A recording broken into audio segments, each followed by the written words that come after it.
Alright, I think we should be good. And yeah, new place, everybody. New place.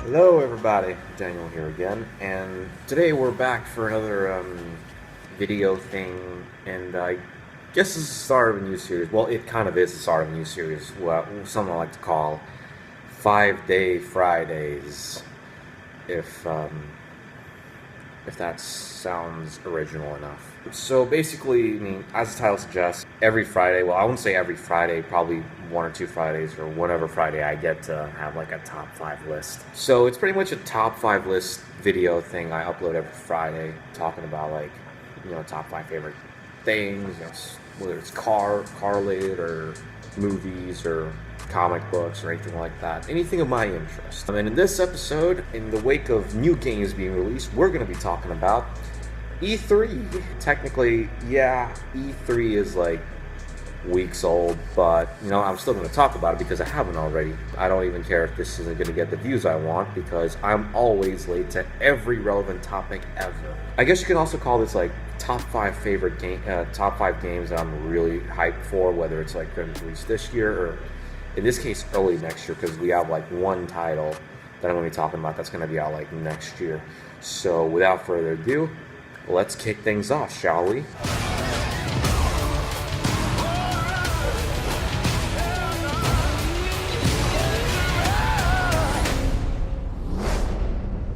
Number 5 on my list, we have Need for Speed Payback. This is a mad shocker to a lot of y'all, especially within the racing community, because I'm pretty sure y'all are going to be like, why are you putting Need for Speed Payback on number 5? It is like the most anticipated racing game of the year. It's going to be the best game ever. Why would you want to put it on number 5, you absolute dingus? Well, I'm going to tell you right now, yeah, like all y'all, I'm a pretty big Need for Speed fan, but not to the extent of like people constantly overhyping the crap out of Need for Speed. I like it, I really do, but it's not really a series I have a huge soft spot for. I do have a soft spot, but not that big. But nonetheless, I'm still pretty excited for it. I'm glad they're going back to a much grittier, much more serious, much more cinematic type story mode or single player campaign. And I don't know, it's just the game, physics-wise, I know a lot of y'all are gonna come at me for this, and a lot of y'all are just gonna go rave at the comment section about how wrong I am or call me a total dingus. But I don't see a lot of changes versus 2015. Okay, there are way more customization options, which is a really good thing, and the I forgot what it's called.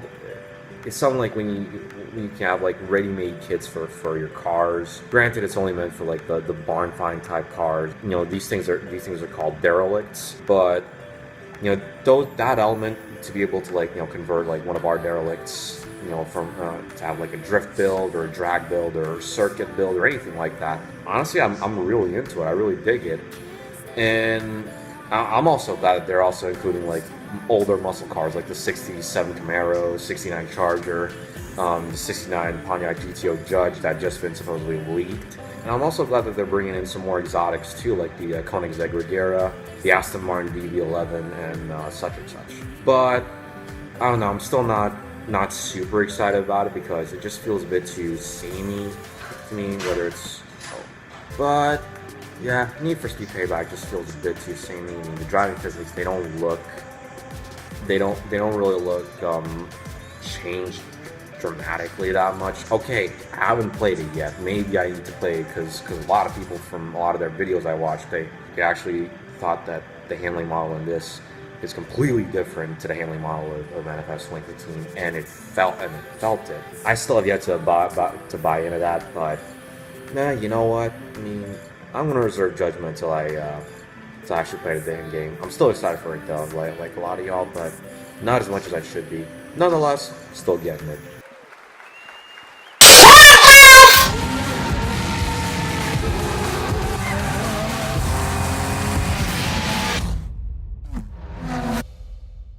Coming in at number 4, we have Another shocker, Project Cars 2. Yeah, Project Cars 2. And a lot of y'all are gonna be like, Daniel, could you be any more controversial? You put Need for Speed Payback at like number 5, and now you're putting a game made by developers who are pretty darn greedy for money, and they treat a lot of their forum people who actually want to like give genuine feedback for their games like crap. Why are you putting Project Cars 2 above NFS Payback, basically? Well, all I can say is this.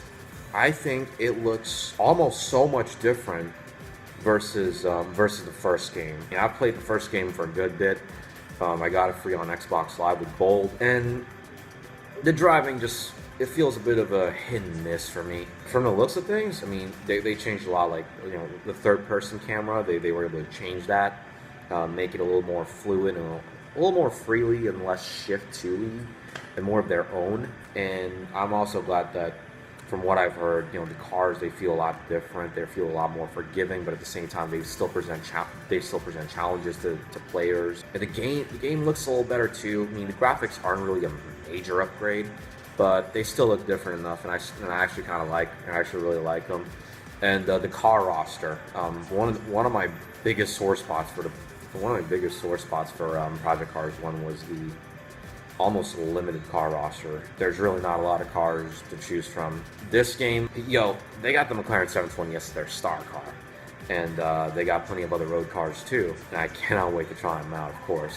Let's not forget the addition of like rallycross or snow driving, and this thing that they're calling like seasonal change, like changing of seasons, like dynamic seasons, something like that. I'm not exactly sure the proper term for it, but it pretty much shows like dynamic seasons that changes over time. You know, you have like autumn, you have winter, you have spring, of course summer, and they all happen in a dynamic manner.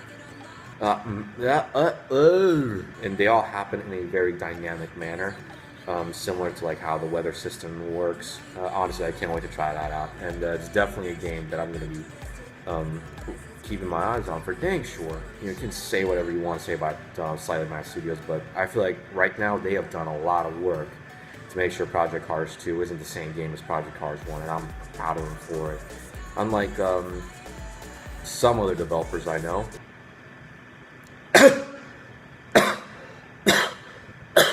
But yeah, Project Cars 2.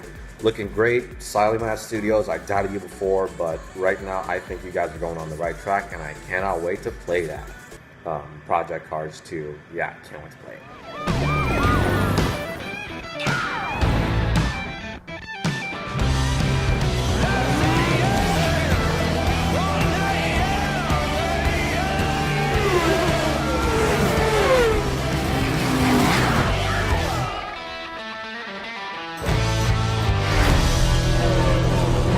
Number 3, we have The Crew 2. Yeah, another second installment of another franchise. Well, two of three. We've already covered like 2 of 3 of second installments in this list, but you know what? I don't care. So The Crew 2, actually a lot of people way more people are hyped about this. Like, there's a lot of people that,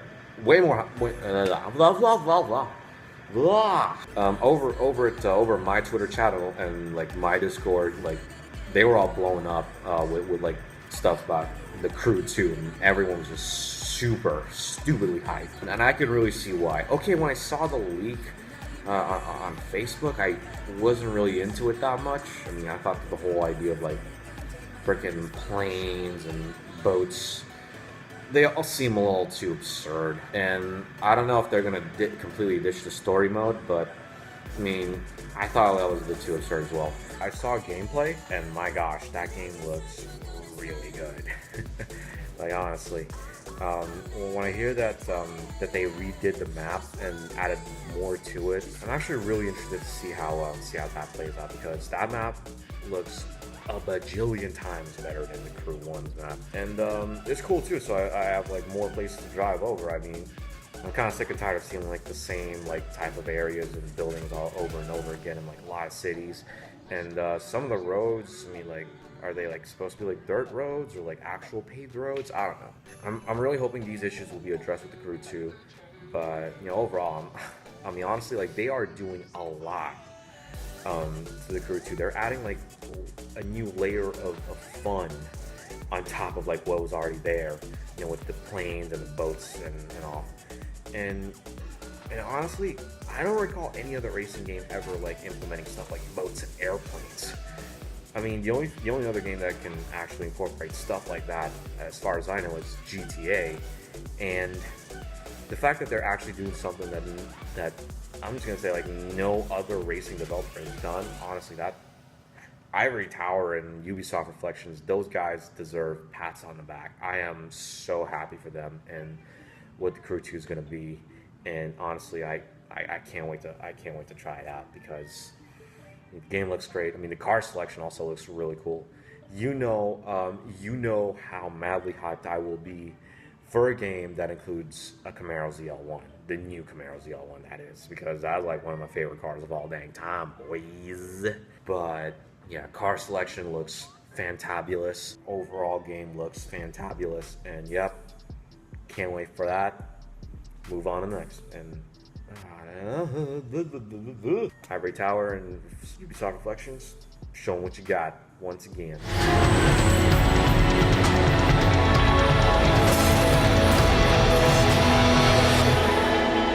Rachel?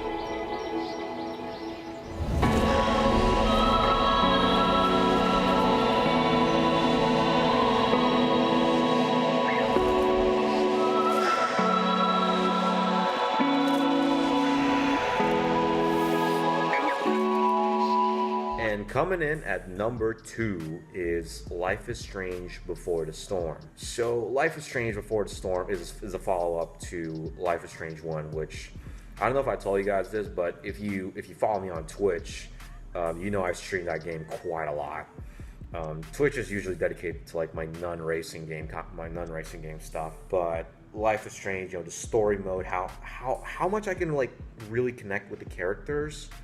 If you have a game with characters that you can really connect with, you already have a winning formula for me. And that was by far like one of my favorite non-racing games in a while. And I'm honestly, of course, when they announced a sequel to it, you know my hype level is just stooped all the way up, like, you know, from here and then all the way, boom, like that.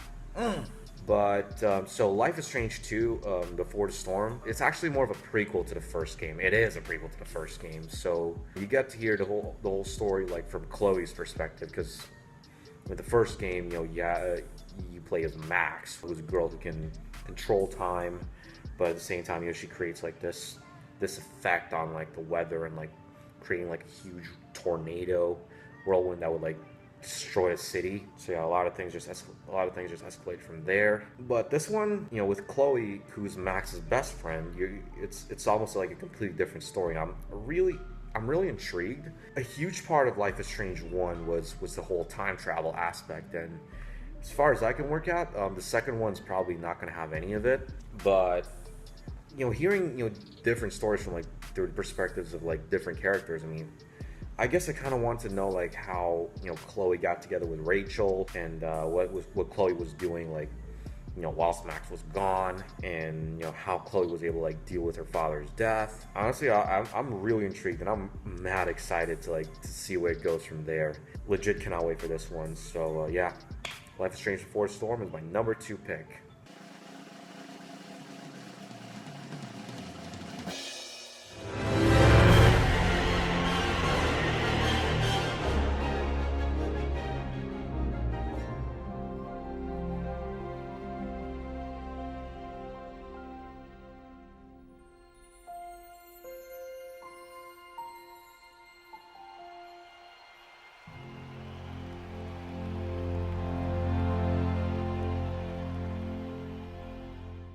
And coming in at number 1, you guys already know it. Y'all already know it. It is Gran Turismo Mother Effin' Sport. Yes. Man, if you saw that, if you saw my reaction video to the trailer, I mean, you guys know how hyped as fudge I am for that game. I'm a long time Gran Turismo fan, dating back to the first game. It's like the only series I've really followed.